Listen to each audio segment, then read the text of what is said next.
Secretary Interstate Council Secretariat, Shri H.K. Das, Special Secretary Internal Security, Shri Prakash Mishra ji. The press conference will go something like this. First, the Home Minister will make his opening remarks about the initiatives and achievements of the Home Ministry in the last 3 months, after which the forum will be open for questions and answers. My dear friends, please ask the questions one by one, and before asking, please state your name and your organization. MHA has compiled also a booklet which will also be distributed to you at the end of the press conference. As is my usual request, friends, kindly switch off your mobiles or keep them in silent mode during the press conference. I now request the Honorable Home Minister for his opening remarks. मित्रों, लंबे अरसे के बाद आपसे मिल रहा हूं। सबसे पहले मेरी तरफ से आप सभी मित्रों का स्वागत है और अपनी प्रेस वार्ता प्रारंभ करने के पहले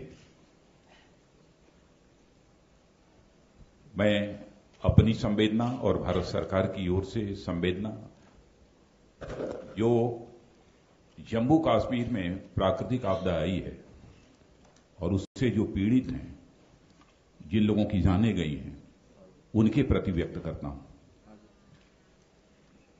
जहां तक जम्मू कश्मीर का प्रश्न है, आप सभी जानते हैं कि विगत 109 वर्षों में ऐसी प्राकृतिक आपदा जम्मू कश्मीर में कभी नहीं आई थी जैसी कि इस बार आई है।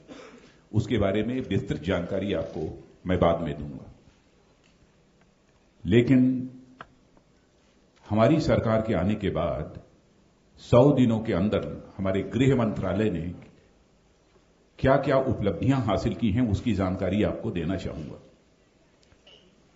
भारत सरकार के सभी मंत्रालयों के मंत्रीगण ने अपनी प्रेस वार्ता की है, आपको जानकारी दी है और आज के दिन मैं अपने गृह मंत्रालय की उपलब्धियों की जानकारी आपको दूंगा। विगत 100 दिनों के अंदर जो कुछ भी हम लोगों ने किया है, उसका आधार हमने बनाया है कि इलेक्शन मैनिफेस्टो में जो भी हमने प्रमुख घोषणाएं की थी, उन घोषणाओं को पूरा करने की दृष्टि से हमने कुछ प्रमुख पहल की है,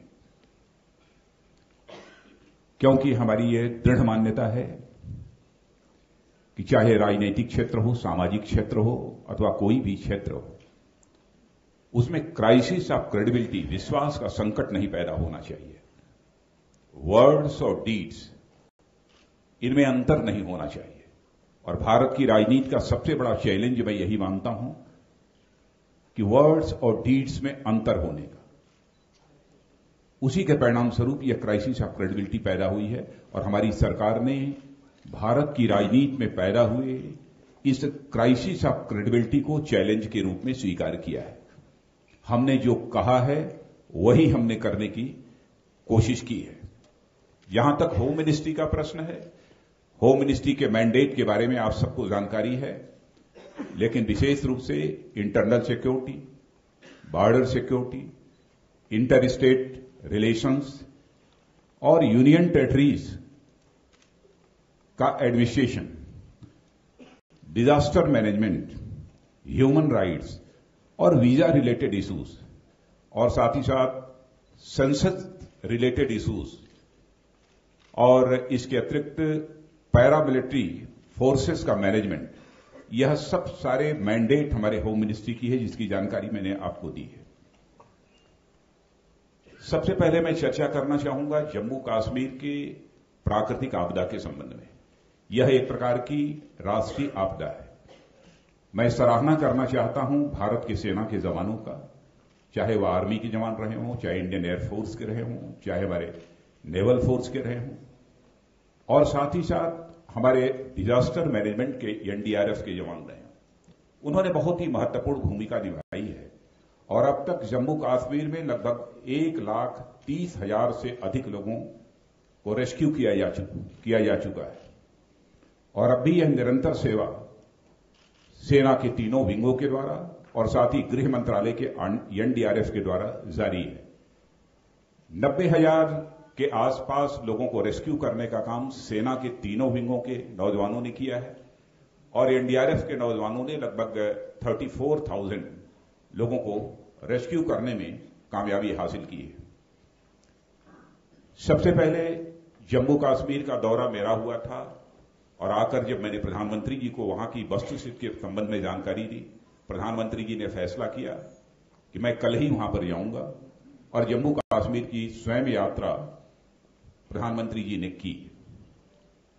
जहां तक जम्मू कश्मीर को इस संकट की घड़ी में मदद करने का प्रश्न है, मैंने पहले ही कहा था कि स्टेट डिजास्टर रिस्पांस फंड में स्टेट गवर्नमेंट के पास इस समय 1100 करोड़ उपलब्ध हैं और मैं यह जानकारी देना चाहता हूं आपको कि एसडीआरएफ में 90% कंट्रीब्यूशन यदि किसी का होता है तो सेंट्रल गवर्नमेंट का होता है। मैंने वहां के मुख्यमंत्री जी को कहा था कि इसका मैक्सिमम यूटिलाइजेशन जितना कर सकते हैं लोगों को रेस्क्यू करने में, लोगों को रिलीफ पहुंचाने में, उसका यूटिलाइजेशन स्टेट गवर्नमेंट की तरफ से होना चाहिए। लेकिन इस अमाउंट के होते हुए भी प्रधानमंत्री जी ने दूसरे दिन जम्मू कश्मीर में जाकर 1,000 करोड़ रुपए की स्पेशल पैकेज की भी घोषणा की और साथ ही साथ यह आश्वस्त किया वहां की राज्य सरकार को कि रेस्क्यू और रिलीफ के लिए हम किसी भी सूरत में धन की कमी नहीं आने देंगे। यह निरंतर सिलसिला जारी है और हमारे होम मिनिस्ट्री ने बहुत ही इस दृष्टि से प्रोएक्टिव और रेस्पॉन्सिव पॉलिसी अपनाई है और जितना इमीडिएट एक्शन हो सकता था होम मिनिस्ट्री के द्वारा और भारत सरकार के द्वारा हम लोगों ने वह एक्शन किया है। और डिजास्टर मैनेजमेंट को लेकर भी हमारी सरकार बहुत गंभीर है। मैं बहुत, यदि आप चाहेंगे तो डिटेल में भी जानकारी दूंगा आपको कि अब तक जम्मू कश्मीर में डिजास्टर के चैलेंज को मीट आउट करने के लिए हम लोगों ने क्या क्या किया है और आगे क्या क्या हम कर रहे हैं, इसकी डिटेल जानकारी देंगे। मैंने भी गृह मंत्रालय की तरफ से भी बराबर समीक्षा की थी प्रतिदिन और उसके बाद परसों हमारे प्रधानमंत्री श्री नरेंद्र मोदी जी ने भी गृह मंत्रालय के अधिकारियों को बुलाकर भी उन्होंने इसकी समीक्षा की है और इस समय हमारे होम सेक्रेटरी जम्मू कश्मीर में ही स्टे कर रहे हैं और पूरी जो कुछ भी वहां पर रेस्क्यू और रिलीफ का काम चल रहा है उसको उनके द्वारा रिव्यू भी किया जा रहा है। साथ ही हमने एक नई पॉलिसी के तहत सिविल डिफेंस को डिजास्टर रिस्क रिडक्शन से जोड़ने के लिए 20 अगस्त को यानी पिछले महीने 2090 करोड़ रुपए की एक नई स्कीम बनाई है। अब सिविल डिफेंस को डिजास्टर मैनेजमेंट का महत्वपूर्ण अंग बना दिया गया है। इंटरनल सिक्योरिटी का जहां तक सवाल है, चैलेंजेज हमारे सामने माओइज्म के हैं, जिसे कहते हैं लेफ्ट विंग एक्सट्रीमिज्म, उसका भी बहुत बड़ा चैलेंज है और साथ ही साथ जम्मू कश्मीर में आतंकवाद का चैलेंज है और नॉर्थ ईस्ट में मिलिटेंट्स का भी चैलेंज है, यानी इंसर्जेंसी की एक मेजर प्रॉब्लम है। इन सारे चैलेंजेस को बीट आउट करने के लिए हम लोग अपनी पॉलिसी तैयार कर रहे हैं और मैं आपको जानकारी देना चाहता हूं कि लेफ्ट विंग एक्सट्रीमिज्म के चैलेंज को मीट आउट करने के लिए संभवतः पहली बार एक बहुत ही कॉम्प्रिहेंसिव पॉलिसी हम लोगों ने बनाई है और कॉम्प्रिहेंसिव एक्शन पॉलिसी भी बनाई है, जिसको आज हम फाइनल शेप देंगे। पॉलिसी बन चुकी है, आज ही फ्राइडे के दिन हम उसे फाइनल शेप हम देने जा रहे हैं। और नॉर्थ ईस्ट के संबंध में भी आगामी 15 से लेकर 20 दिनों के अंदर जो हमारी पॉलिसी बनी है उसको भी हम फाइनल शेप देंगे। जम्मू कश्मीर के संबंध में भी हमारी पॉलिसी बन चुकी है, उसे बहुत सारे एक्सपर्ट्स और बहुत सारे हमारे फॉर्मर रिटायर्ड ऑफिसर्स जिनका अनुभव है इन क्षेत्रों में, उनको बुलाकर उनसे भी राय परामर्श करके उसको हम फाइनल शेप बहुत ही जल्दी देने वाले हैं। एक मेजर अचीवमेंट जो हमारा रहा है अब तक नॉर्थ ईस्ट में, आप सबको जानकारी है कि मणिपुर में वहां एक यूनाइटेड नागा फ्रंट है इस ऑर्गेनाइजेशन ने इकोनॉमिक ब्लॉकेट की घोषणा की थी। इकोनॉमिक ब्लॉकेट सामान्यतः इसके पहले जब भी हुआ है नॉर्थ ईस्ट में, वह महीने, 2 महीने, 3 महीने से भी अधिक समय तक बराबर चला है। लेकिन कल ही यह इकोनॉमिक ब्लॉकेट समाप्त हुआ है और 5 से लेकर 6 दिन के अंदर ही इस इकोनॉमिक ब्लॉकेट को समाप्त करने में हम सबको कामयाबी हासिल हुई है। जितने भी इस प्रकार के चैलेंजेज हैं, उस चैलेंजेज को मीट आउट करने के लिए पैरामिलिट्री फोर्सेस को भी जितनी उसकी स्ट्रेंथनिंग हो सकती है, अधिक से अधिक उसकी स्ट्रेंथनिंग करने की हम लोगों की तरफ से कोशिश पूरी तरह से की जा रही है। और एडिशनल पैरामिलिट्री फोर्सेस की बटालियंस भी हम गठित कर रहे हैं और पैरामिलिट्री फोर्सेस की फोर्स का समय समय पर ट्रेनिंग भी उनकी चलती रहती है ताकि उनकी इफिशियंसी को जो है बढ़ाया जा सके। एक मेजर उपलब्धि जो हमारी लेफ्ट विंग एक्सट्रीमिज्म से प्रभावित क्षेत्रों की रही है, उसकी भी जानकारी आपको दूंगा मैं। 26 मई से लेकर 15 अगस्त के बीच करीब 132 माओवादियों ने आत्मसमर्पण किया है। इतने ही टाइम स्पैन में आज तक इतना आत्मसमर्पण कभी नहीं हुआ है जितना कि आत्मसमर्पण इन 100 दिनों के अंदर माओवादियों ने किया है। इसके अतिरिक्त, जबकि इसी अवधि में आपको जानकारी देना चाहता हूं, पिछले वर्ष सरेंडर करने वालों की संख्या केवल 44 थी और इस साल वह बढ़कर 132 हो गई है। और गृह मंत्रालय में 27 जून को मैंने एलडब्ल्यूई प्रभावित राज्यों के जितने भी चीफ सेक्रेटरीज हैं, डायरेक्टर जनरल पुलिस हैं और साथ ही साथ सेंट्रल आर्म्ड पैरामिलिट्री फोर्सेस के जो डीजीज हैं, इनकी भी बैठक हमने बुलाई थी। और हमारा इंटीग्रेटेड एक्शन प्लान एलडब्ल्यूई के चैलेंज को मीट आउट करने के लिए कैसा होना चाहिए, इसके संबंध में विस्तृत चर्चा की थी और इनको किस प्रकार का रोल प्ले करना है अपनी अपनी स्टेट्स में, चीफ सेक्रेटरीज को और डीजीज को, उसके संबंध में भी आवश्यक इंस्ट्रक्शंस लगभग 2 महीने पहले इन सारे लोगों को दिए जा चुके थे। और साथ ही साथ कम्युनिकेशन सिस्टम को इस एलडब्ल्यूई प्रभावित क्षेत्रों में हमने स्ट्रेंथन करने की कोशिश की है। आपको जानकर खुशी होगी कि मोर देन 2199 मोबाइल टावर भी लगाने का हम लोगों ने फैसला किया है और यह काम वहां प्रारंभ भी अब हो चुका है आईटी डिपार्टमेंट के द्वारा, ताकि कनेक्टिविटी उन क्षेत्रों से बराबर बने रहे और उस क्षेत्र के रहने वालों की भी एक दूसरे से कनेक्टिविटी बनी रहे। इस दृष्टि से यह फैसला हम लोगों ने किया है। सिम्मी ऑर्गेनाइजेशन के बारे में आप जानते हैं।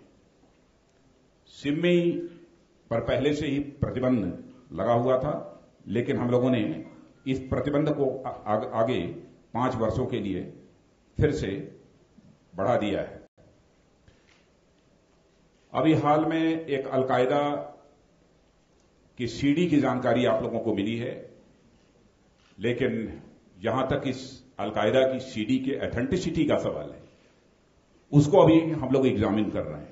डिफरेंट एजेंसीज के द्वारा उसका एग्जामिनेशन हो रहा है। उसके ऑथेंटिसिटी के बारे में अभी कुछ नहीं कहा जा सकता है, लेकिन मैं इतना कहना चाहता हूं कि चाहे इंटरनल सिक्योरिटी के फ्रंट पर कितना भी बड़ा चैलेंज क्यों न हो, उस चैलेंज को मीट आउट करने के लिए हमारा गृह मंत्रालय पूरी तरह से तैयार है। देशवासियों को भयभीत होने की आवश्यकता नहीं है। भविष्य में एक चैलेंज और अधिक जो हम लोगों के सामने आने की संभावना है, जिस समय हमारी नाटो फोर्सेस अफगानिस्तान से विड्रॉ होंगी, इस संबंध में भी हम लोगों ने विचार किया है और उसका मुकाबला करने के लिए हमें क्या क्या स्टेप्स लेने चाहिए, उस पर भी विचार करके उसकी विधिवत तैयारी हम लोगों ने की है। बॉर्डर सिक्योरिटी की दृष्टि से हमारा यह दूसरा पॉइंट है, जो गृह मंत्रालय का यह दूसरा एक मेजर मैंडेट है। उसके संबंध में मैं इतना कहूंगा कि अभी पिछले 2 दिनों से मैं लगातार कच्छ के क्षेत्र में था जो गुजरात का क्षेत्र है, वहां पर भी पूरी स्थिति का मैंने अध्ययन किया है और अध्ययन करने के बाद मैं इस नतीजे पर पहुंचा हूं कि बॉर्डर सिक्योरिटी की दृष्टि से अभी और अधिक कुछ करने की जरूरत है। इस संबंध में भी हमारी एक कॉम्प्रिहेंसिव पॉलिसी तैयार हो चुकी है और मैं बॉर्डर मैनेजमेंट से रिलेटेड उस कॉम्प्रिहेंसिव पॉलिसी की भी आपको मैं जानकारी यहां पर देना चाहूंगा कि अब तक हमारी एमएचए ने, मिनिस्ट्री ऑफ होम अफेयर्स ने जो कुछ भी तैयारी की है, एक तो legal framework to protect land and coastal border, यह 6 प्रॉन्ज्ड हमारी ये तैयारी हुई है। Demarcation of jurisdiction of the coastal police station, 7 states and UTs notified, इन्हें नोटिफाई किया जा चुका है। Identification of enforcement and investigation agency under maritime acts, identification and immigration checks were tighten for those जो ये कपड़े के नावों के ऊपर लगे होते हैं, उन्हें उसको दाउज बोलते हैं, उनका भी आइडेंटिफिकेशन कर लिया है हम लोगों ने। और for strengthening border guarding forces and state police by providing manpower, training and equipment, हम लोगों ने यह फैसला किया है कि गुजरात में एक मैरीटाइम पुलिस ट्रेनिंग सेंटर यह खोला जाए। कल हमारी गुजरात गवर्नमेंट के लोगों से भी बातचीत हुई है और हम लोगों ने कहा है कि जितनी जल्दी वहां पर जमीन उपलब्ध करा दी जाएगी, हम इसके लिए आवश्यक जो धनराशि है वह सेंट्रल गवर्नमेंट के द्वारा उन्हें उपलब्ध कराएंगे। और क्रिएटिव,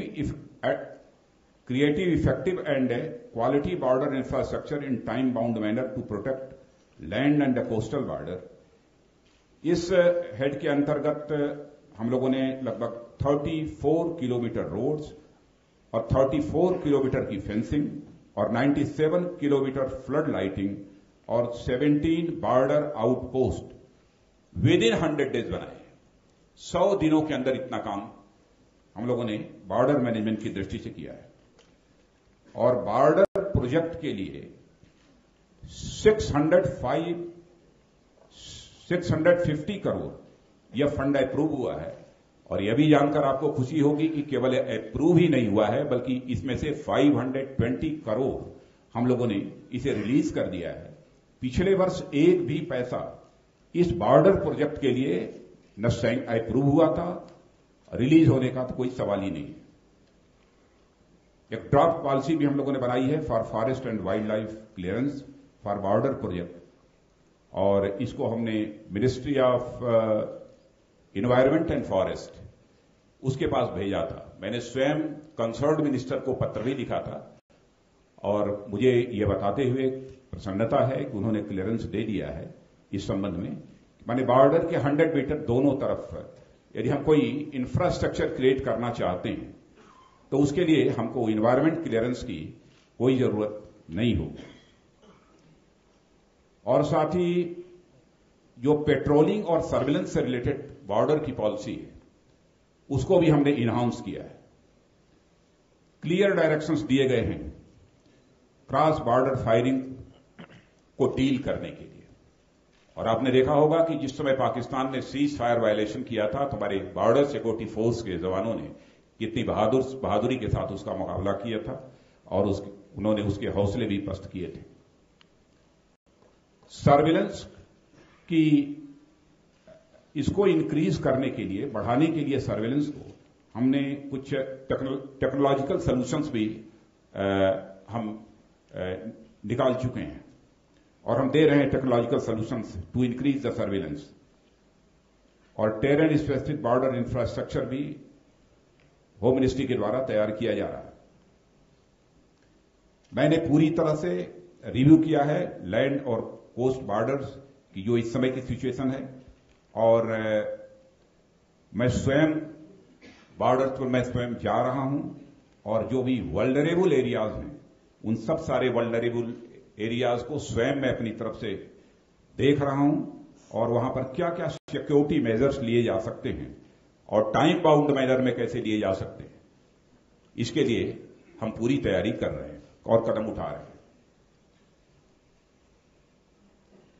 बॉर्डर के डेवलपमेंट के लिए, बॉर्डर एरियाज के डेवलपमेंट के लिए और क्रॉस बॉर्डर ट्रेड को फैसिलिटेट करने के लिए भी एक तो 2007 करोड़ अभी विद इन 100 डेज हम लोगों ने यह अमाउंट रिलीज किया है और web based management information system develop किया है for effective monitoring of the projects. यह काम भी बॉर्डर मैनेजमेंट के ही तहत हुआ है। और इंटीग्रेटेड चेक पोस्ट रक्सौल में यह हम लोगों ने कंप्लीट कर लिया है। बॉर्डर मैनेजमेंट की दृष्टि से जो काम हुए हैं उसकी जानकारी मैंने आपको दी है।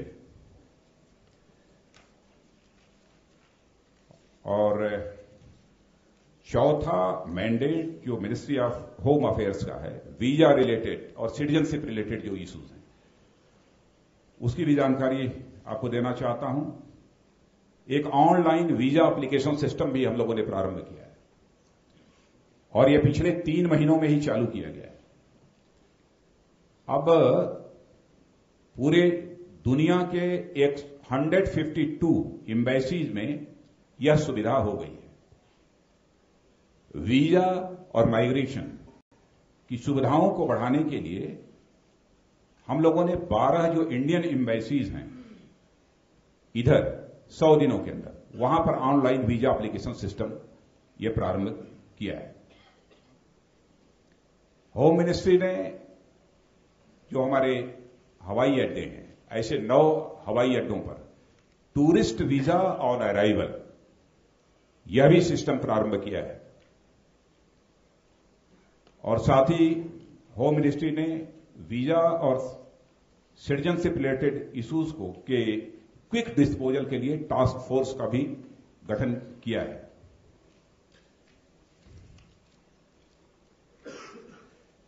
पुलिस मॉडर्नाइजेशन, इसके बारे में भी मैं आपको जानकारी देना चाहूंगा। हर स्टेट्स को पत्र भी मैंने लिखा है, पुलिस स्टेशंस को जो है वेमेन फ्रेंडली बनाया जाना चाहिए। महिलाओं के साथ ठीक व्यवहार होना चाहिए और साथ ही साथ महिलाओं की संख्या जो इसमें पुलिस स्टेशन पर है, उन पुलिस स्टेशंस पर उनकी संख्या को बढ़ाया जाना चाहिए। यानी जो जेंडर गैप है पुलिस स्टेशंस पर उसको जो है मिनिमाइज किया जाना चाहिए। यह भी इंस्ट्रक्शंस दिए गए हैं और जितने पुलिस स्टेशंस हैं उनको पीपुल्स फ्रेंडली बनाया जाए, यह भी इंस्ट्रक्शंस दिए गए हैं। और पुलिस सब इंस्पेक्टर स्तर तक जो सिलेक्शन किए जाएं वो इस प्रकार से सिलेक्शन किए जाएं कि 33% ये इसमें महिलाओं का रिप्रेजेंटेशन हो सके।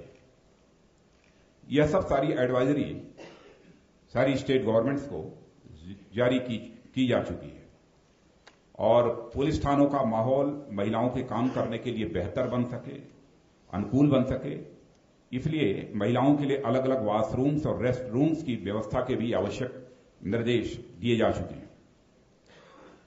पुलिस मॉडर्नाइजेशन के लिए 1500 करोड़ की इस बार घोषणा हुई है। जो पिछले वर्ष जो पुलिस मॉडर्नाइजेशन के लिए जो एलोकेशन हुआ था उससे कहीं बहुत अधिक एलोकेशन इस बार पुलिस मॉडर्नाइजेशन के लिए हमारी गवर्नमेंट ने किया है। हमारी गवर्नमेंट आने के बाद सेंट्रल आर्म्ड पुलिस फोर्सेस के लिए एक हम लोगों ने टीटी राउंड मैप बनाया है, जिसके चलते सभी सेंट्रल आर्म्ड पुलिस फोर्सेस जो होम मिनिस्ट्री के बीच परस्पर जानकारियां एक दूसरे से शेयर की जा सके। कश्मीरी माइग्रेंट्स के संबंध में जिस समय हमारे फाइनेंस मिनिस्टर ने बजट पेश किया था उसी समय उन्होंने 500 करोड़ की एक पैकेज की उन्होंने घोषणा की थी। इसमें हम सारे स्टेक होल्डर्स को कॉन्फिडेंस में ले रहे हैं और यह विचार कर रहे हैं कि इसको कैसे इफेक्टिवली इंप्लीमेंट किया जा सकता है और लोगों के अंदर कैसे यह कॉन्फिडेंस जनरेट किया जाए ताकि लोग जो वहां से माइग्रेट हुए हैं फिर से आकर अपने कश्मीर में बस सकें, वहां रह सकें। और इस संबंध में जम्मू कश्मीर के चीफ मिनिस्टर को भी मैंने एक पत्र भी लिखा है कि जल्दी से जल्दी हमको लैंड उपलब्ध करा दी जाए कश्मीर वैली में, ताकि हम कश्मीरी माइग्रेंट्स को वहां पर रिहेबिलिटेट कर सकें। कश्मीरी माइग्रेंट्स को पहले जो एक कैश असिस्टेंस जो हम लोग देते थे लगभग 6,600 का, अब उसको बढ़ाकर वो 10,000 रुपीज पर मंथ कर दिया गया है। यह भी विद इन 100 डेज का ही हमारे एमएचए का अचीवमेंट है। सेंट्रल स्टेट रिलेशंस को भी बेहतर बनाने के लिए हमने कई कदम उठाए हैं। और जिस समय हमारी सरकार बनी थी उस समय एक आंध्र प्रदेश के रीऑर्गेनाइजेशन की समस्या थी। आंध्र प्रदेश रीऑर्गेनाइजेशन बिल भी हमारी ही गवर्नमेंट के बनने के बाद संसद में यह पास हुआ है। और साथ ही दोनों राज्यों के मुख्यमंत्रियों को विश्वास में लेकर वहां पर जो कुछ एडमिनिस्ट्रेटिव और पॉलिटिकल जो सिचुएशन है उसको ध्यान में रखते हुए एक नए तेलंगाना राज्य का गठन हुआ है।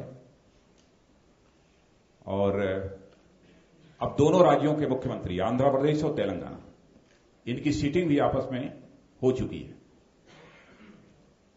और दोनों मुख्यमंत्री अपने अपने राज्यों का डेवलपमेंट कैसे करें और जो भी प्रॉब्लम्स अब भी डिवीजन को लेकर दोनों राज्यों के बीच हैं, उन प्रॉब्लम्स को कैसे रिजॉल्व किया जाए। तो मैंने दोनों मुख्यमंत्रियों को भी अपनी तरफ से सुझाव दिया कि आप लोग स्वयं साथ बैठिए और साथ बैठकर इन समस्याओं का समाधान करिए। और 2 या 3 बार दोनों राज्यों के मुख्यमंत्रियों की एक साथ बैठक हो चुकी है और कई प्रॉब्लम्स को उन्होंने रिजॉल्व किया है। मैं आंध्र प्रदेश और तेलंगाना दोनों के मुख्यमंत्रियों को इस कार्य के लिए मैं बधाई देना चाहता हूं। केंद्र और राज्यों के बीच बेहतर तालमेल बनाने के लिए होम मिनिस्ट्री ने एक इंटर स्टेट काउंसिल और जोनल काउंसिल की भी पहले से स्थापना कर रखी है। लेकिन उसकी बैठकें बीच में जो होनी चाहिए थी समय पर, प्रतिवर्ष वो नहीं हो पा रही थी, हम उसको रिवाइव कर रहे हैं।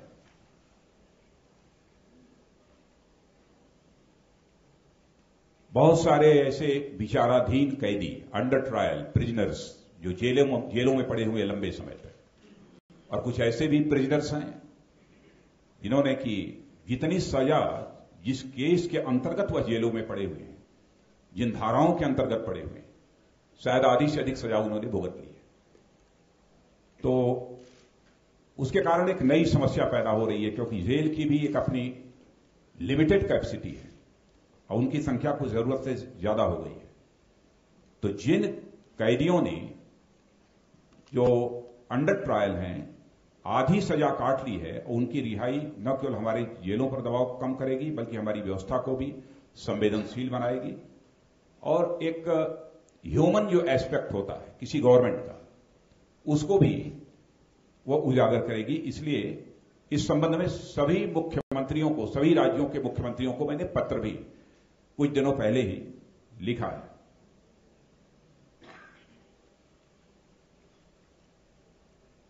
और मित्रों, बातें बहुत सारी हैं, क्योंकि उसके बाद जो आपके द्वारा क्वेश्चंस पूछे जाएंगे उसके बाद उसकी रिप्लाई मैं करूंगा। लेकिन इतना ही मैं कहना चाहूंगा कि गृह मंत्रालय 2020 या वनडे मैच की तरह नहीं है, बल्कि यह टेस्ट मैच की तरह है। यहां आपको चौके छक्के मारने के बजाय पारी जमानी पड़ती है। और अभी हम लोग पारी जमा रहे हैं और लंबी पारी भी खेलनी पड़ती है। एक बार ही नहीं बल्कि 2-2 बार खेलनी पड़ती है। और लेकिन इतना मैं कह सकता हूं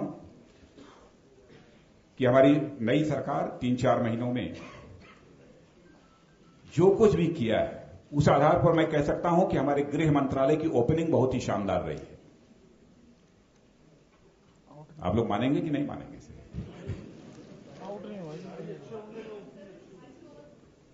लेकिन आगे हम इस पारी को बिल्डअप करने की कोशिश कर रहे हैं। और मैं पूरी तरह से कॉन्फिडेंट हूं कि जो भी चैलेंजेस हमारी होम मिनिस्ट्री के समक्ष रहेंगे उन चैलेंजेस को बीट आउट करने में हम लोग पूरी तरह से कामयाबी हासिल करेंगे। Thank you, sir. One minute. Let's ask one by one, please. Yeah. नहीं सर, साइड नीचे कर दीजिए। चलिए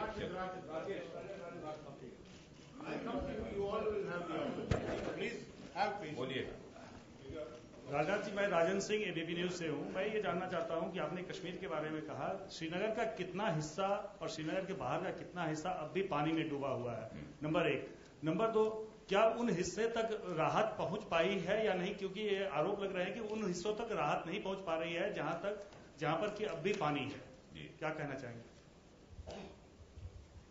वैसे जिस समय मैं जम्मू कश्मीर के दौरे पर ये प्राकृतिक आपदा आने के बाद मैं गया हुआ था, उस समय लगभग 1200 गांव श्रीनगर के प्रभावित थे और लगभग 1100 गांव जम्मू के प्रभावित थे, जिसमें कि लगभग 400 के आसपास गांव कश्मीर वैली में पूरी तरह से पानी में डूब गए थे, सबमर्ज्ड विलेजेस जिन्हें कह सकते हैं। और वैसे ही मोर देन 300 विलेजेस हमारे जम्मू कश्मीर के क्षेत्र के थे जो पूरी तरह से पानी में डूब गए थे। कश्मीर डिवीजन के अनंतनाग जिला, कुलगांव जिला, पुलवामा जिला, श्रीनगर जिला और बड़गाम जिला, ये हमारे 5 जिले प्रभावित हैं। जम्मू डिवीजन के जम्मू, रजौरी, पुंछ, उधमनगर और रियासी, यह जिले प्रभावित हुए हैं। और हमारे होम सेक्रेटरी और साथ ही साथ हमारी होम मिनिस्ट्री के बहुत सारे अफसर्स जाकर इस समय श्रीनगर में कैंप कर रहे हैं और वहां रेस्क्यू और रिलीफ का काम और अधिक तेजी के साथ हो सके उसकी पूरी तरह से निगरानी कर रहे हैं।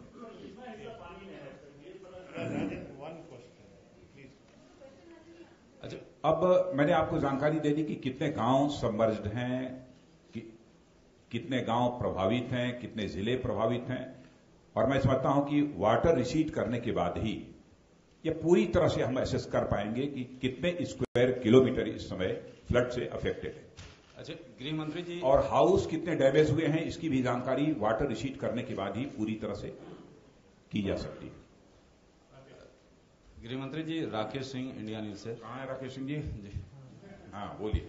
सर, जिस तरह से जम्मू कश्मीर में जो हालात हैं और कई जगह जो है बचाव कर्मियों को काफी विरोध का सामना करना पड़ रहा है, और ऐसी खबरें हैं कि जो सेपरेटिस्ट लीडर हैं, जो अलगाववादी नेता हैं, वो भड़का रहे हैं। आपके पास क्या सूचनाएं हैं? और साथ ही साथ कि जम्मू कश्मीर में नॉर्मलसी कितने दिनों में आ पाएगी? क्या जो सामान्य स्थिति कितने दिनों में बहाल हो पाएगी? वैसे जहां तक अलगाववादी ताकतों का प्रश्न है, उधर से हम लोगों ने अपनी आंखें बंद कर रखी हैं, उस ओर हम नहीं देख रहे हैं। इस समय हमारा लक्ष्य केवल इतना ही है कि जो बाढ़ से पीड़ित हैं उनको अधिकतम राहत कैसे पहुंचाई जा सके, चाहे परिस्थितियां कितनी भी प्रतिकूल क्यों न हो। उन सब के बावजूद लोगों तक राहत पहुंचाना राज्य सरकार के सहयोग से हम लोगों की जिम्मेदारी है। हम राज्य सरकार को सेंट्रल गवर्नमेंट के द्वारा मैक्सिमम असिस्टेंस जो भी डिमांड की जा रही है हम उसे पूरा कर रहे हैं। गृह मंत्री जी, आपने सरेंडर्स को, गृह मंत्री जी, this side I am Nikunj from Times Now. आपने सरेंडर्स को अचीवमेंट बताया गृह मंत्रालय की। झारखंड स्टेट गवर्नमेंट ने पास्ट के सरेंडर्स के ऊपर एक सीबीआई इंक्वायरी ऑलरेडी रिकमेंड कर रखी है आपको। सो आप क्या सेफगार्ड्स इस समय प्लेस करने में लगे हुए हैं जिससे कि सरेंडर्स फिर दोबारा से क्वेश्चन में ना आ जाएं? आप उनको अभी अपनी अचीवमेंट बता रहे हैं नक्सल फ्रंट पे। मैंने सरेंडर यदि किया है तो यह कामयाबी तो मानी ही जाएगी। सर, झारखंड स्टेट गवर्नमेंट ने पास सरेंडर्स के लिए सीबीआई इंक्वायरी रिकमेंड कर रखी है ऑलरेडी। अभी इस संबंध में मुझे कोई जानकारी नहीं है। Sir, I am Manoj Banerjee from Dainik Agradoot Assam. Sir, this is a very serious and sensitive. Sir, इधर sir, this side sir, this side, इधर ही है, this side sir.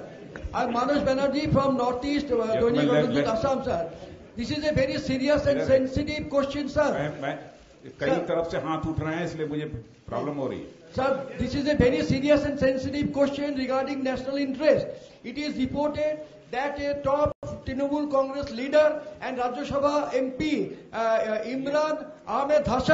Imran Hassan has shifted huge sums of Sharada's money to Bangladesh Jamaati Islami, and through the banned militant organizations of Assam, this is Alpha, and at the same time the Jamaati Islami. Banerjee, you please be brief and be precise. You can't ask. The entire CBI is just has already grilled number of Trinamool Congress leaders in Calcutta, and some are also in CBI custody. So it is reported that in such a situation, Mamata Banerjee may come to you for help, and in lieu of supporting in the Rajya Sabha. What would you do, sir? Would you ask the CBI to go slow?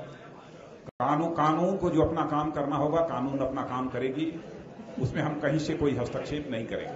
I request, I will give everybody an opportunity, please. It's becoming a little unruly, please. I will indicate and then you मुझे खुशी हो रही है कि बड़ी संख्या में लोग प्रश्न पूछना चाहते हैं. एक minute, hold on, madam. I'm Krishna. Ladies first. Sir, this side, sir, this side. Sir, I am Krishna from ABN Andhra Jyoti. Sir, you are saying about the rescue operations in Jammu Kashmir. So, what are the rescue operations you are going to do in Telangana to save Seemandhra people? Telangana CM KCR is threatening Seemandhra people, saying that if you want to live in Telangana, you have to salute us. Otherwise, we will not allow you to do any business in Telangana. And he is also threatening media also. What central government is going to do in this regard? And you had given powers to governor in common Hyderabad, common capital in Hyderabad, but he is not ascertaining his powers and he is not doing anything. What central government is going to do in this regard? वैसे आपको जानकारी है कि वहां के governor को जो अधिकार देना चाहिए वो एक्ट के तहत हम लोगों ने वो अधिकार उनको दे रखा है. और तेलंगाना में रेस्क्यू ऑपरेशन की वहां क्या जरूरत है? ऐसा कोई संकट नहीं है. वैसे मीडिया के संबंध में जो आपने कहा है, मीडिया के बारे में जरूर बतला देना चाहता हूं कि जब हमसे चीफ मिनिस्टर तेलंगाना मिलने आए थे तो उनसे इस संबंध में मैंने बातचीत की है. सर, मैं बालकृष्ण हूं आज तक से. लव जिहाद की आजकल बहुत चर्चा है. आपको क्या लगता है ये कितनी बड़ी समस्या है देश में, या इसको बढ़ा चढ़ा के बताया जा रहा है? आपको क्या लगता है? ये है क्या? सर, पांचजनी ने पूरा इसके ऊपर कवर पे स्टोरी छापी और कहा है कि इसके ऊपर एक बहुत बड़ा मुहिम चल रही है देश में. आप ऐसा नहीं मानते? मैंने ये है क्या, पहले मुझे इसकी डेफिनेशन समझना पड़ेगा.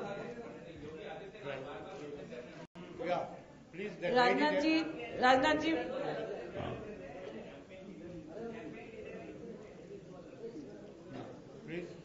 Rajnath ji, my question, Mahua Chatterjee from Times of India. My question to you is, with the flood situation in Kashmir, which is expecting assembly polls, is the government considering shifting the assembly polls beyond its normal dates? Though the dates have not been announced, but is the condition in the state, since you've come back from there, are you going to delay the polls?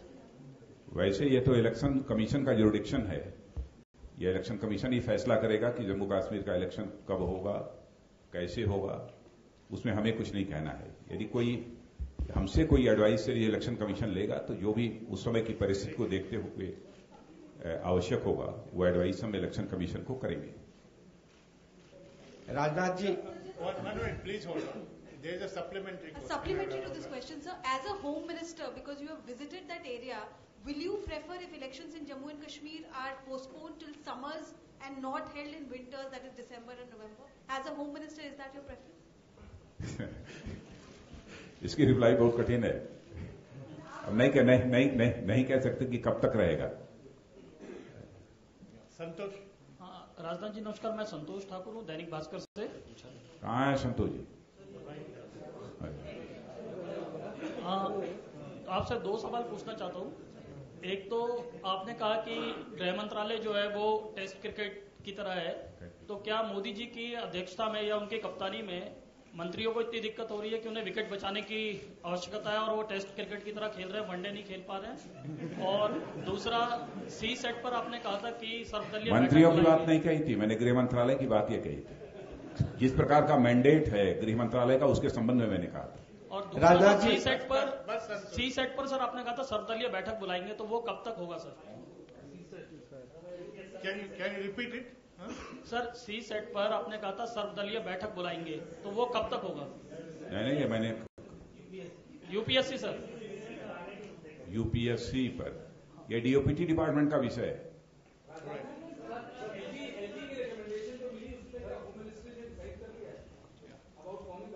नहीं, इस संबंध में तो final decision lieutenant governor को लेना है। नहीं, home ministry का उससे कोई लेना देना नहीं। राजनाथ जी, लेफ्टिनेंट गवर्नर को इस संबंध में डिसीजन करना है। राजनाथ जी, गवर्नमेंट बनानी कि नहीं बनानी।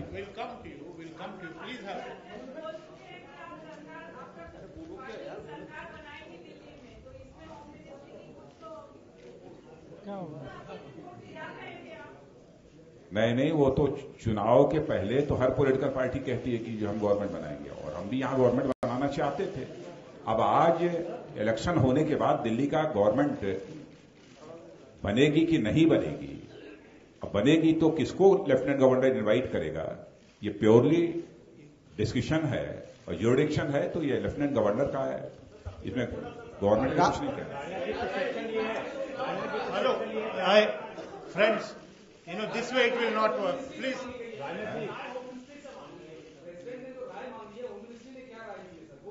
नहीं, अभी हमसे कोई राय नहीं मांगी। राजनाथ जी, मैं कृष्ण मोहन शर्मा। नहीं, मैं सही बतला रहा हूं, आप लोग बिल्कुल भ्रम में मत रहिए।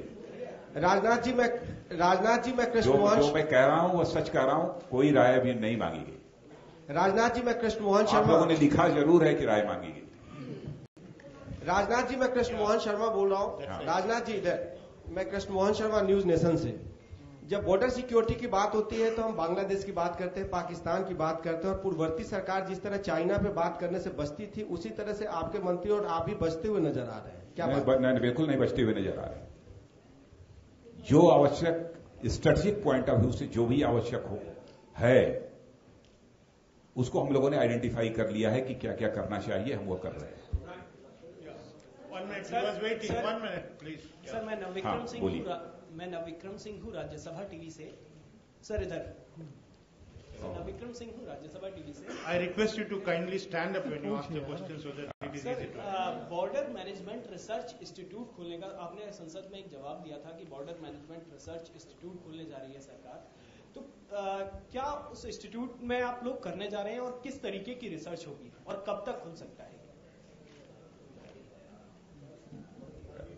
मैं समझता हूं कि बहुत ही अर्ली स्टेज में यह है, लेकिन इस संबंध में जो करना होगा उचित समय पर निर्णय करेंगे।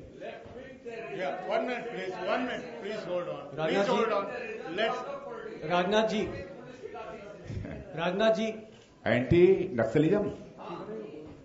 नक्सलिज्म के लिए जो भी स्टेप हमको उठाना होगा, हमारा स्टेप बहुत ही बैलेंस्ड होगा। और माओवादी गतिविधियों में लगे हुए सभी लोगों से मैं अपील करना चाहता हूं कि वह हिंसा का रास्ता छोड़ें, और माओइज्म के जो आइडियोलॉग हैं मैं उनसे भी यह रिक्वेस्ट करना चाहता हूं कि इस देश के समक्ष बहुत सारे चैलेंजेज हैं, गरीबी के, बेरोजगारी के, अशिक्षा के, इन सब सारे चैलेंजेस को मीट आउट करने के लिए जो माओवाद के आइडियोलॉग हैं, कम से कम उनकी तरफ से भी यह पहल होनी चाहिए कि एक ऐसा एक कंडीशिव एटमॉस्फियर, एक ऐसा माहौल सारे देश में बनाएं ताकि हिंसा की कोई जगह इस देश में न बचे। राजनाथ जी, राजनाथ जी, मैं दीपक शर्मा हूं आज तक से। अलकायदा का एक वीडियो आया था, उसमें कहा गया था कि इंडियन सब कॉन्टिनेंट पे रिक्रूटमेंट हो रहे हैं, कितना गंभीर और क्या जांच के सामने आएगी? आप अलकायदा की सीडी की बात कर रहे हैं कि रिक्रूटमेंट की बात कर रहे हैं? जो अलकायदा का सीडी आया था, अलकायदा की सीडी की ऑथेंटिसिटी अभी अंडर एग्जामिनेशन है। जो रिक्रूटमेंट की बात हो रही है, क्या इंडियन सब कॉन्टिनेंट में भारतीय उपमहाद्वीप में रिक्रूटमेंट्स हो रहे हैं इस तरह के कुछ? नहीं, रिक्रूटमेंट के बारे में अभी यह कुछ नहीं कहा जा सकता कि कोई रिक्रूटमेंट हो रहे हैं। ऐसी खबरें केवल सुनने को मिली हैं, लेकिन इस संबंध में कोई ऐसी कोई जानकारी नहीं है कि यहां पर कोई रिक्रूटमेंट हो रहा है। सर मैं कुणाल हूं सर, सामने मैं लेकिन मैं इतना बतलाना चाहता हूं कि इस समय ISIS ने भी के संबंधित भी जो खबरें आई हैं, हमारे जितने मुस्लिम ऑर्गेनाइजेशन हैं इस देश के, सबने उसे कंडेम किया है, सबने कंडेम किया है, और जितने उनके अंजुमन हैं उन्होंने भी कंडेम किया है। सब चाहते हैं कि इस देश में कम्युनल हार्मनी बनी रहनी चाहिए, इस देश में इंसाफ और इंसानियत की राजनीति होनी चाहिए, यह सबकी इच्छा है। और सभी की, जितने इस्लामिक ऑर्गेनाइजेशंस हैं, उनकी भी अप्रोच पूरी तरह से पॉजिटिव रही है। सर हाँ सर मैं कुणाल हूं सर, मैं कुणाल सहारा से, राष्ट्रीय सहारा से हूं। कुणाल सामने आपको सामने तो हूं, सामने सर नीचे। सर मैं ये जानना चाहता भी आपने माओवादी, वैसे मुझे बहुत ऊपर नहीं बैठना चाहिए। मैं सर ये जानना चाहता भी आपने माओवादी की बात की है कि हर तरह से अपनाएंगे, उन्होंने कहा कि पॉलिटिकल या पुलिस या लाठी से, आपने कहा बैलेंस, तो क्या ये मान कर चले कि गृह मंत्रालय माओवादियों से वार्ता की तैयारी कर रहा है या वार्ता करेंगे? नंबर 1। नंबर 2, आपने पुलिस मॉडर्नाइजेशन की बात की है। कुछ राज्य ऐसे हैं, चाहे यूपी हो, बिहार राज्य, कुछ ऐसे हैं जो पुलिस को फंड दिया था मॉडर्नाइजेशन के लिए, उसको दूसरी मद में खर्च करते हैं। तो क्या ऐसी स्थिति में क्या उन लोगों से आप कुछ राज्य सरकार से कुछ करेंगे? मैं ये पहले प्रश्न का कि क्या माओवादियों से आप बातचीत करेंगे, मैं उसका उत्तर दे रहा हूं। जी। पहली बात कि हिंसा का रास्ता छोड़कर जो भी बात करना चाहेगा उससे बात करने के लिए मैं तैयार हूं। डेमोक्रेसी में किसी के साथ बातचीत को नकारा नहीं जा सकता, लेकिन हिंसा का रास्ता छोड़कर। इसीलिए माओइज्म के आइडियोलॉग से भी मैंने अपील की है कि वह इस दृष्टि से पहल करें ताकि लोग हिंसा का रास्ता छोड़कर भारत को एक विकसित भारत, एक डेवलप्ड भारत बनाने में वो अपना पूरा कंट्रीब्यूशन करें। Yeah, this lady here, please. Sir, I'm Pamposh Raina from AFP. Sir, this is a question related to the J&K floods. We haven't been able to get a sense of how many people might have died in Kashmir and how many exactly might still be stranded. Could you give us a sense of that, please? अभी तक की जो जानकारी प्राप्त हुआ है, approximately 200 लोगों की जाने गई है, और रेस्क्यू जो हुए हैं वह अप्रॉक्सीमेटली 1,30,000, जिसमें कि 90,000 ये आर्मी के द्वारा, इंडियन एयरफोर्स के द्वारा और नेवल फोर्सेस के द्वारा जो रेस्क्यू किया गया है, उसमें लगभग 90,000 है, और हमारी एनडीआरएफ के द्वारा जो हुआ है अप्रॉक्सीमेटली 34,000 और approximately 35,000। Yeah, this question. After that, I will come to you. After from this side, I will come to you. Please hold on. Please hold on. Yeah, sir, here. Please, yeah. Rajnath ji, एक minute यार, please. Rajnath जी, मैं किधर देखूं? हाँ, इधर देखिए, सामने देखिए। मैं अजीत प्रताप सिंह हूँ, लाइव इंडिया चैनल से। हाँ, बोलिए। आपने अभी कहा कि नक्सलवाद को हमने कोई फाइनल डिसीजन लिया है, कश्मीर में आतंकवाद के बारे में खत्म करने के बारे में कोई डिसीजन लिया है, नॉर्थ ईस्ट के बारे में कुछ डिसीजन लिया है। राम मंदिर 2 दशक से ज्यादा समय से इस देश की बहुत बड़ी समस्या बनी हुई है। क्या गृह मंत्रालय की प्राथमिकताओं में राम मंदिर समस्या सुलझाने का कोई प्रयास आप कर रहे हैं या वो आपके एजेंडे में नहीं है? मामला सब जुडिस है। मैं समझता हूं कि अभी हमें कोर्ट के जजमेंट की प्रतीक्षा करनी चाहिए। राजनाथ जी, मैं संदीप हूँ, इंडिया टीवी से संदीप सोनवलकर। संदीप जी कहाँ है भैया? बोलो। मुंब्रा में 4 लड़के गए थे, ISIS ने भर्ती किया था। उन 4 लड़कों के बारे में खबर आती है कि कोई शहीद हो गया, उनकी फोटो चलती है। उनके परिवार वाले आपसे मिलने भी आए थे। क्या वहाँ भर्ती के बारे में आपको कोई इंटेलिजेंस रिपोर्ट है? उस समय जानकारी यह जरूर मिली थी हम लोगों को, लेकिन आज की जो जानकारी है उस संबंध में इतना मैं जरूर कह सकता हूं कि शायद कोई आईएसआईएस के द्वारा भर्ती किए जाने की जो बात चल रही है उसमें कोई खास प्रोग्रेस है नहीं, क्योंकि लगभग सारे देश ने आईएसआईएस के इस अप्रोच को पूरी तरह से कंडेम किया है।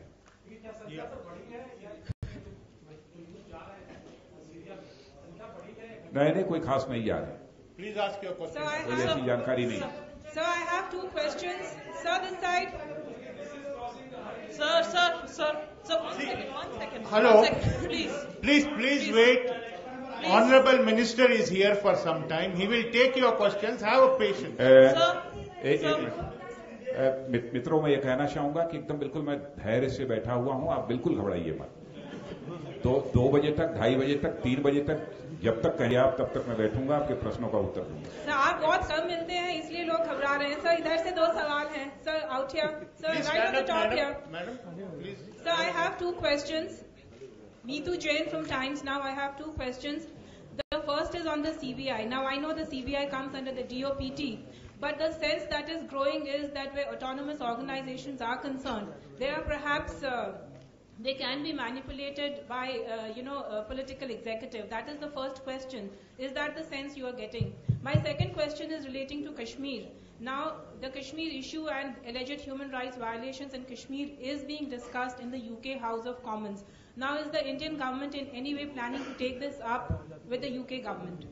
No, you ask one by one. What is your first question? I think your question is not clear. The first question is on the CBI and our autonomous organizations. Now, the sense one gets is that they can be manipulated or are open to manipulation by the political executive. My second question is on JNK. No, 1 minute. Who is being manipulated? Autonomous CBI organizations like the CBI. By whom? By the political executive. By political executives. है? अब ये कब, इस समय की पहले?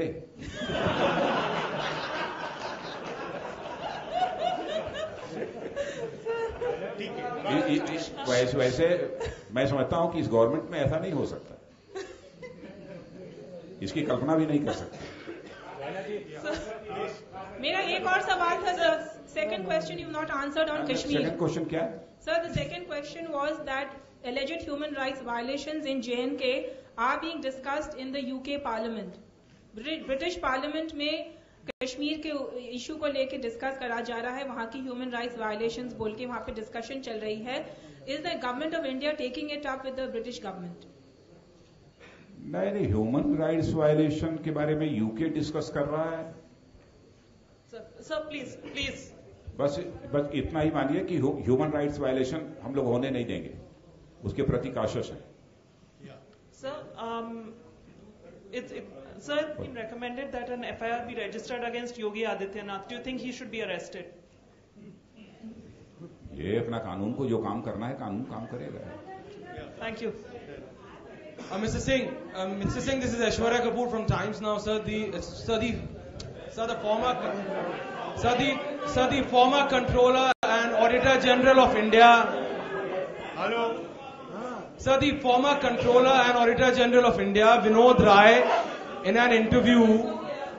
My dear Sir, the friends, former Controller and Auditor General of India, Vinod Rai, ने sir ये कहा है क्लियरली कि यूपीए 1 और यूपीए 2 में जितने भी स्कैंडल्स हुए थे, स्कैम्स हुए थे, चाहे वो 2G हो, कॉमनवेल्थ गेम्स हो, कोल हो, उस सब की जिम्मेदारी प्राइम मिनिस्टर के हाथ में है। अगर तब के प्रधानमंत्री मनमोहन सिंह चाहते तो सारे स्कैम रुक सकते थे। अब आपकी सरकार है, you are the home minister, is a proper investigation will be done, and will the then Prime Minister Manmohan Singh, who is still a member of Parliament, will your government question him also in this regard, sir? Because the former CAG has questioned. वैसे different agencies के द्वारा investigation और prosecution का काम तो चल ही रहा है।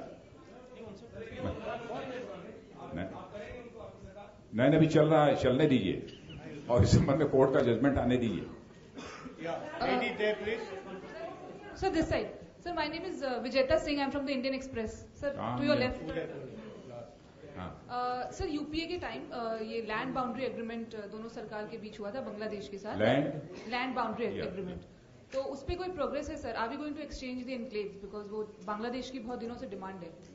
बांग्लादेश की डिमांड तो है और बांग्लादेश से हम लोग के रिलेशंस भी अच्छे हैं, लेकिन इस संबंध में अभी तक कोई डिसीजन हुआ नहीं। Sir, this side, Arunima from CNN IBA, on your right. So the Chinese premier is scheduled to visit India later this month. We have seen in the past a number of border level disputes or minor tensions between our paramilitary forces, our army and their side. Will you ask Prime Minister or the Ministry of External Affairs to take up this issue, or will you yourself take up this issue with the Chinese premier? Do you have a plan in mind? वैसे इस देश की security situation के बारे में पूरी तरह से अवेयर हैं हमारे प्राइम मिनिस्टर। राजनाथ जी, मेरा सवाल चाइनीज प्राइम मिनिस्टर के आने के बाद क्या बात करनी चाहिए, क्या नहीं करनी चाहिए, ये हमारे प्राइम मिनिस्टर अच्छी तरह जानते हैं। जो आवश्यक होगा वो बात करेंगे। राजनाथ जी, मैं अनिल आनंद, ग्रेटर कश्मीर अखबार से। मेरा सवाल यहाँ हूँ। कहाँ आनंद जी? नहीं, खड़ा नहीं हूँ। चलिए, आपको देखकर यहाँ खुशी हुई। मेरा सवाल फिर कश्मीर की तरफ है। जो सिचुएशन इतनी वहाँ ग्रिम और वो है, आपने अभी ये रिहेबिलिटेशन रिलीफ की बात की। एक तो ये बताएं कि कब तक आपको उम्मीद है कि पूरे का पूरा ऑपरेशन जो है ये कंप्लीट होगा। दूसरा, रिलीफ के संदर्भ में मेरा ये है कि रिपोर्ट्स हैं कि जम्मू में डेमोन्स्ट्रेशंस हुए हैं कि जम्मू की तरफ कम देखा जा रहा है, हालांकि कश्मीर में बहुत सीरियस सिचुएशन है। एक तो इसके लेके मैं आपका ऑब्जर्वेशन चाहूंगा।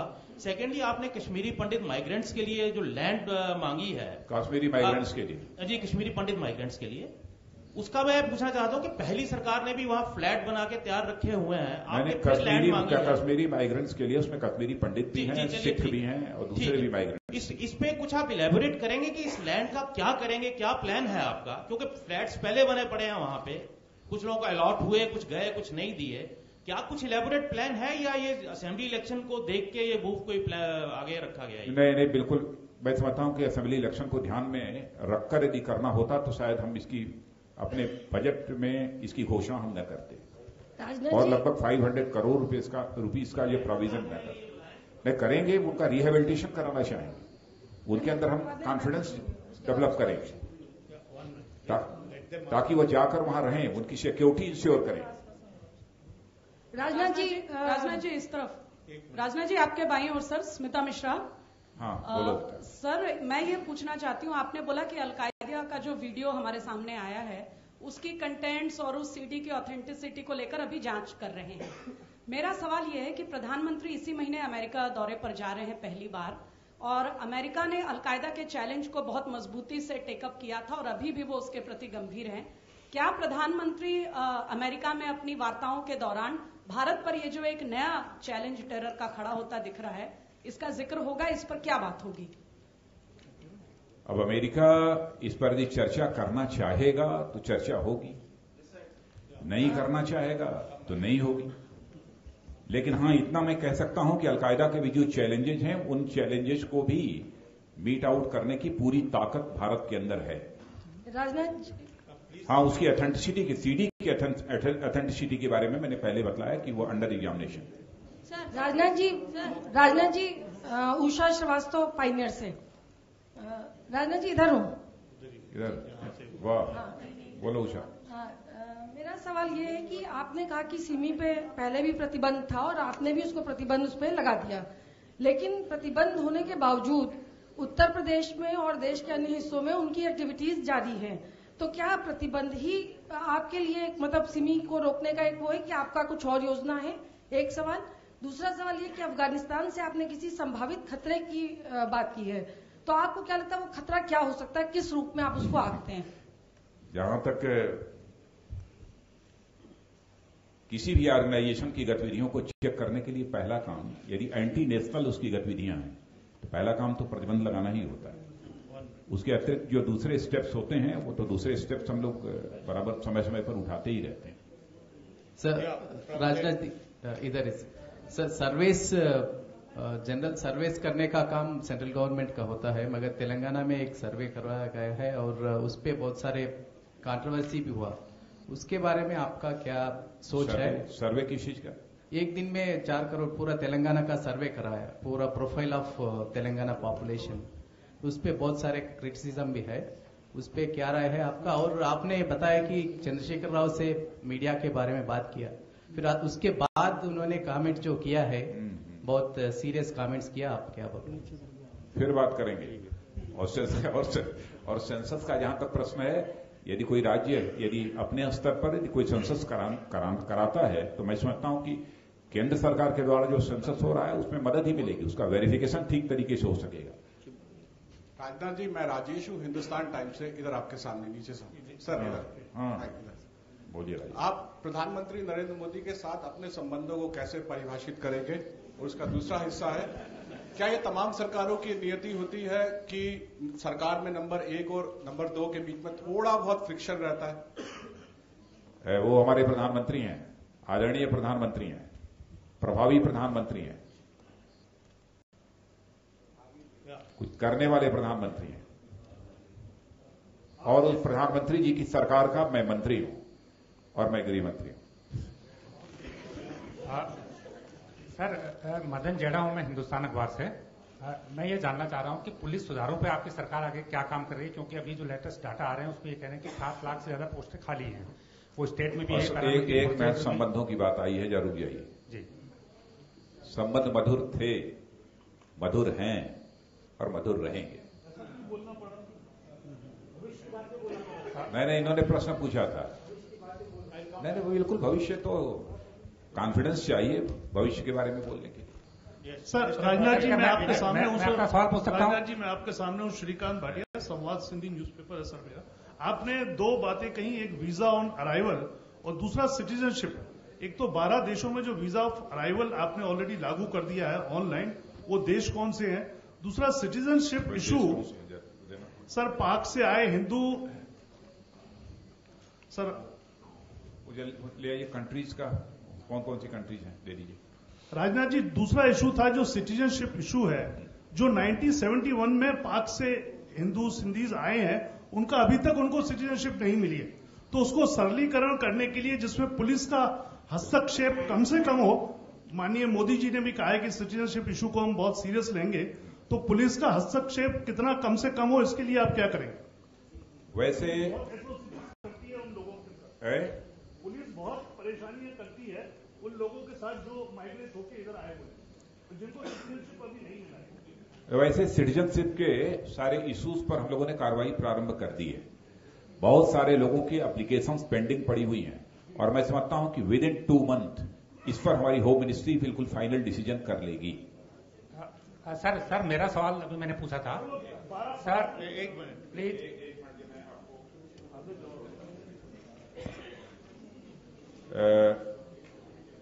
इस समय हमारे देश हैं, जापान है, सिंगापुर है, फिलीपींस है, फिनलैंड है, लग्जमबर्ग है, न्यूजीलैंड है, Cambodia, Laos, Vietnam, Myanmar, Indonesia, इन सब सारे लोगों को ये, और साउथ कोरिया भी है,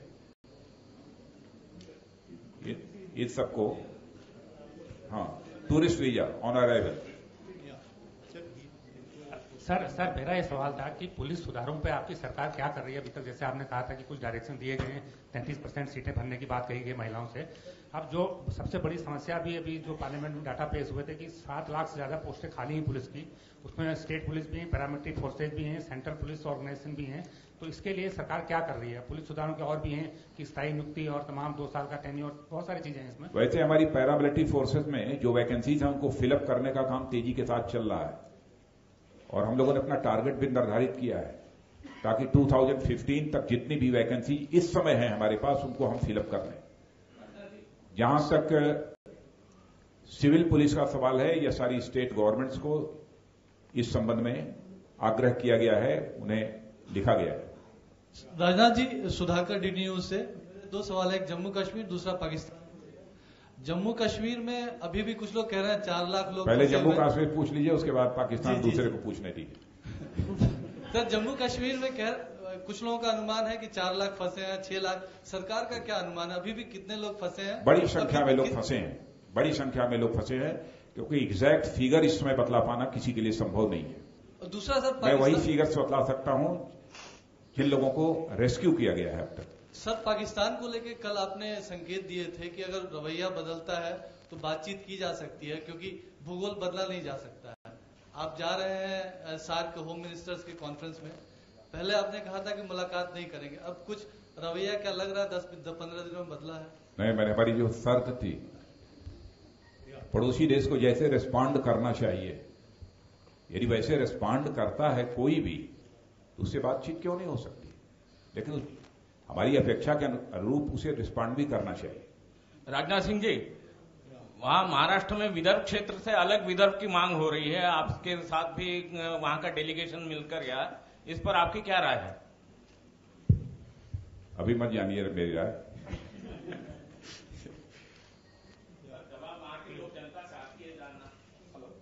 Sir, I am Satish from Manorama News. There is a controversy regarding a अभी 100 days की बात कर रहा हूं। Sir, this way. Satish from Manorama News. There is a controversy regarding a political murder of a RSS leader in Kerala. Have you got any report from the state government? What is the action the Home Ministry is going to take? वैसे केरला के chief minister से हमारी बातचीत हुई थी। उन्होंने एक पूरे मामले की इन्वेस्टिगेशन के लिए स्पेशल टास्क फोर्स भी वो बनाया है और उसकी जांच चल रही है, और उन्होंने एश्योर किया है मुझे कि इस संबंध में हम इफेक्टिव कार्रवाई करेंगे। And the state government recommended for CBI inquiry. State government recommended for CBI inquiry. अभी मैं डीओपीटी से बात करूंगा, कोई पत्र मिला है कि नहीं मिला। सर, मैं प्रियंका सिंह राजपूत गुजरात समाचार टेलीविजन से हूं। मैं 2 सवाल पूछना चाहती हूं बिहार से संबंधित। पहला सवाल ये है कि बिहार में जो फ्लड एरिया है जहां बाढ़ आती है, क्षतिग्रस्त हो जाते हैं, अभी भी जो पिछली सरकार थी, मैं उसकी भी बात कर रही हूँ और अभी की बात कर रही हूँ। सीमांचल और मिथिलांचल के कई ऐसे जिले हैं जहां अभी बाढ़ से पीड़ित लोग हैं और वो मतलब प्लास्टिक का टेंट बना के रह रहे हैं। उनके लिए आप अभी क्या कर रहे हैं? आपने क्या राहत दिया, नहीं दिया, उन तक अभी पहुंच नहीं पाई है। दूसरा सवाल मेरा ये है, किशनगंज एरिया, कटिहार एरिया जो बांग्लादेश के बॉर्डर पे है, वहां से बांग्लादेशी घुसपैठ करते हैं और हमारे जो बीएसएफ के फोर्स होते हैं वो कुछ पैसे लेकर के उसे एंट्री दिलवाते हैं। ये मैं इसलिए बोल रही हूँ क्योंकि मैं वहां पे गई थी, मैंने रेकी किया है। तो इसके लिए आप क्या कर रहे हैं? क्योंकि यहाँ भारत की जनसंख्या खुद इतनी ज्यादा है और तमाम तिब्बत के हो, इधर के उधर के लोग आ रहे हैं। तो बिहार के लिए क्या कर रहे हैं आप? बिहार के लिए और भी तमाम चीजें, बेरोजगारी है, उसके लिए आप क्या कर रहे हैं सर? 2 सवाल है इसका। मैं बहुत देर से इंतजार कर रही हूँ सर, बहुत देर से इंतजार कर रही हूँ, प्लीज आप इसका उत्तर दें। नहीं, बोलेंगे। ये बाढ़ से जो प्रभावित लोग हैं, मैं समझता हूं कि बराबर सेंट्रल गवर्नमेंट जो बाढ़ से प्रभावित लोग होते हैं उनके रिहेबिलिटेशन के लिए, उनके रिलीफ के लिए स्टेट गवर्नमेंट्स को, यूनियन टेरिटरीज को तो हम 90% एक फंड होता है स्टेट डिजास्टर रिस्पांस फंड, उसमें यूनियन टेरिटरीज को तो हमारा सेंट्रल गवर्नमेंट का 90% कंट्रीब्यूशन होता है और स्टेट गवर्नमेंट का, और दूसरी जो स्टेट्स होती हैं उनको सेंट्रल गवर्नमेंट का 75% कंट्रीब्यूशन होता है। यह हम समय समय पर देते रहते हैं और उनके रिहेबिलिटेशन के संबंध में यदि कोई इस प्रकार का मेमोरेंडम स्टेट गवर्नमेंट के द्वारा प्राप्त होगा तो हम देखेंगे, जो भी संभव होगा करेंगे। एसएम आसिफ, मैं एसएम आसिफ, क्या नहीं, ये घुसपैठ रुकनी चाहिए। इसके संबंध में हम लोग, इसीलिए कल तो मैं एक बॉर्डर पर गया था और मैं समझता हूं कि 2-2.5 महीने के अंदर जितने भी हमारे पड़ोसी देशों के साथ जो बॉर्डर्स लगते हैं वहां पर मैं स्वयं जाऊंगा। और वैसे हमारा एक कंप्रिहेंसिव एक्शन प्लान इस संबंध में तैयार हो रहा है, क्या क्या आवश्यकताएं हैं हमारी बॉर्डर्स की सिक्योरिटी को इंश्योर करने के लिए, उसको आइडेंटिफाई हम लोगों ने कर लिया है और उस पर जो भी प्रभावी कार्रवाई हो सकती है, जो भी कदम उठाए जा सकते हैं उसको उठाएंगे। एसएम आसिफ, एडिटर इन दिनों, मेरा सवाल आपसे है कि पूरे देश में अल्पसंख्यक के लोग जेलों में बगैर मुकदमा चलाए हुए हैं। पिछली सरकार ने कहा था कि हम एक फास्ट ट्रैक बनाएंगे जिससे उनके मुकदमों को खत्म करके आया है। ये मोदी सरकार जो आई है, अल्पसंख्यकों को विश्वास में लेने के लिए उनकी समस्याओं का हल कैसे करें? नहीं, विश्वास होना चाहिए। हम किसी भी सूरत में जाति, पंथ अथवा धर्म के आधार पर, मजहब के आधार पर कोई भेदभाव नहीं करेंगे। बार बार मैं इस बात को दोहराता रहता हूं, सरकार चलाने का आधार हमारा इंसाफ और इंसानियत है, justice and humanity. Rajnath ji, मैं इरा झा, एक जनरल एडवाइजरी हम लोगों ने जारी कर दी है। यदि ऐसा कोई है निरपराध, यदि आपको लगता है तो आप मुझे जानकारी देंगे तो मैं निश्चित रूप से इसका पता लगाऊंगा। इंजस्टिस किसी के साथ नहीं होनी चाहिए, वो हिंदू हो, मुस्लिम हो, ईसाई हो, पारसी हो, जो भी भारत का नागरिक है, इंजस्टिस किसी के साथ नहीं होनी चाहिए। मैं ईरा झा, नव भारत छत्तीसगढ़ से। मैं आपसे ये पूछना चाहती हूँ कि झीरम घाटी का जो मामला है उसमें कहाँ तक पहुंचा है, और क्योंकि मुझे मालूम है कि वहाँ आयोग भी काम कर रहा है और एनआईए भी यहाँ जांच कर रही है, एनआईए आपके अंडर में आती है, तो उस मामले में आगे क्या हो रहा है झीरम घाटी? उसमें कुछ लोगों की गिरफ्तारी हुई है और आगे भी इन्वेस्टिगेशन जारी है।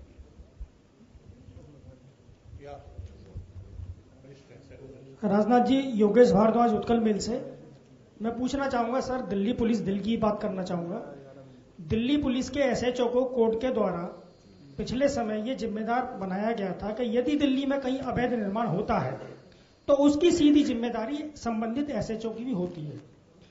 अभी हाल ही के दिनों में कई अवैध निर्माण गिरे और कई लोगों की, मासूमों की जानें गई, एक भी एसएचओ के खिलाफ कोई कार्रवाई नहीं हो पाई। तो मैं जानना चाहूंगा, पहला सवाल। दूसरा, राष्ट्रीय महिला आयोग जो दंतविहीन है, महिलाओं की सुरक्षा के लिए राष्ट्रीय महिला आयोग को क्या आप विवेचना का और अरेस्टिंग का अधिकार देने की योजना बना रहे हैं, जिससे कि राष्ट्रीय महिला आयोग अपने अस्तित्व में आके महिलाओं की सुरक्षा के लिए कुछ एक्शन ले सके?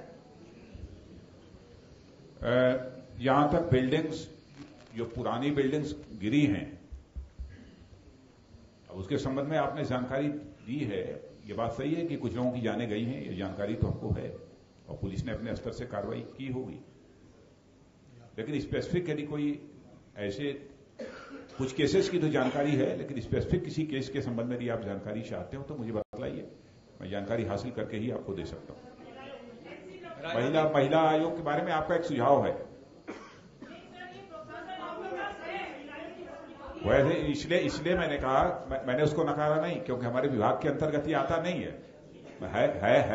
विमेन एंड चाइल्ड अफेयर का, तो मैं ये सुझाव आपका मैं पहुंचाऊंगा वहां। रायनाथ जी, मैं अमितेश सिंह, न्यूज नेशन से, इधर सर राइट साइड में। एक सवाल है, जो पिछली सरकार में आप लोग लगातार इस मुद्दे को उठाते रहे हैं दाऊद इब्राहिम को लेकर के, यूपी सरकार के ऊपर सवाल ये, दाऊद इब्राहिम को कब आप लोग भारत लाएंगे? क्या 100 दिनों के भीतर सरकार की तरफ से कुछ प्रयास किया गया इस बारे में?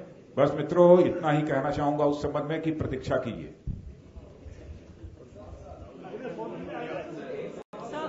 वैसे नहीं, प्रश्नों का उत्तर दूंगा, लेकिन आप लोगों का लंच टाइम क्या है?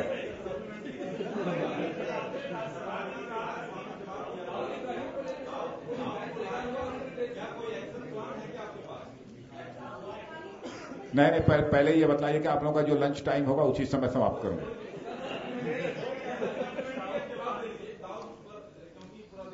जी जी बोलिए।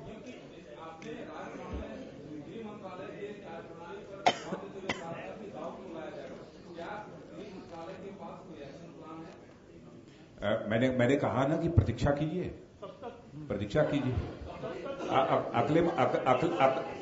अक्लेमंद इशारा काफी।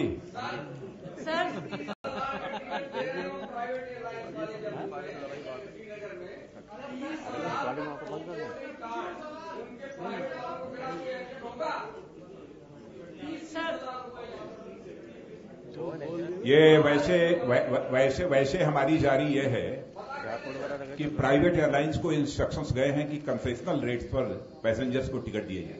सर, मैं भारतीय जैन टाइम्स ऑफ इंडिया से, और एयर इंडिया फ्री लेकर उनको आ रहा है। करा लेंगे शेषनाथ जी। सर, मैं भारतीय जैन टाइम्स ऑफ इंडिया से। सर इधर सर, आपने मेंशन किया था कि अफगानिस्तान से जो वेस्टर्न फोर्सेस वहां से विड्रॉ कर रहे हैं, उसके सिलसिले में आपने उस पर कोई तवज्जो दी है और आपने उसकी स्थिति का आकलन दिया है, द इम्पैक्ट ऑन इंडिया। तो ये किस तरह का है, आप किस तरह का खतरा देखते हैं और इसके लिए हमने क्या तैयारी करी है? देखिए, आप सब तो जानती हो इस बात को कि जो स्ट्रेटेजिक मामले होते हैं उनको पब्लिक नहीं किया जाता।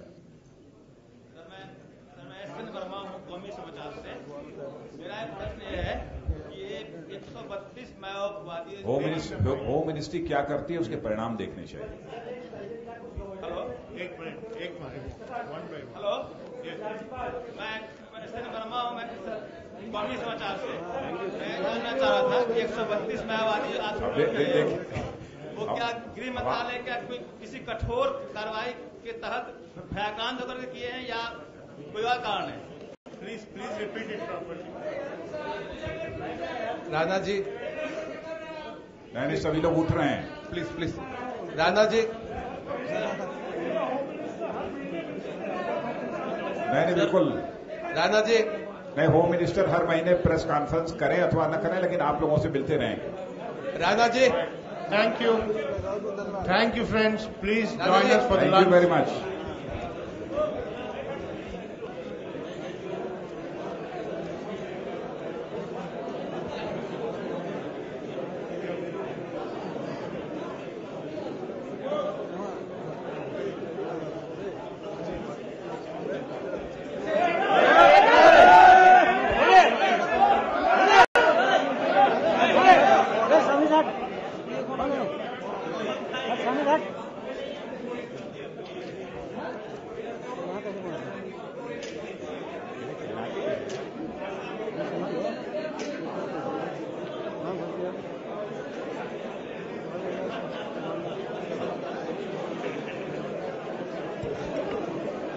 Join us for lunch, please.